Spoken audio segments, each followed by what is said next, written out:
Welcome back to my channel. If you are new, please don't forget to like, share, and also do subscribe to my YouTube channel. Danko.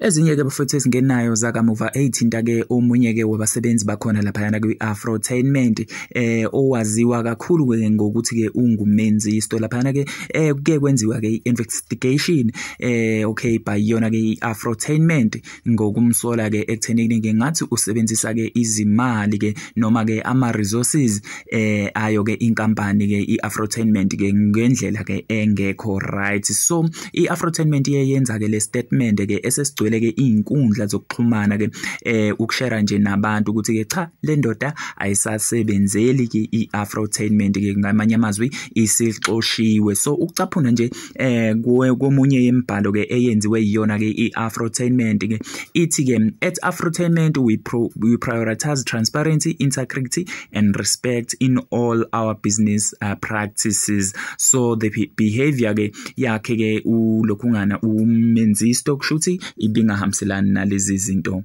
Ithi ke Afrotainment bafethu futhi ke abantu bengakhathazeki ngoba ke ukuhamba kwalomlisa akusho ukuthi kuzoshintsha ke indlela i-service delivery ke ekade ingakhona kunaloko mhlawumbe izinto zizoba ngcono kakhulu ke. So cause vele i-Afrotainment is about ukudelivela abantu ngaso sonke isikhathi. But then bafethu mina engifisa ukuzwa umbono wakho la ngezansi kwi-comment section ngalodaba.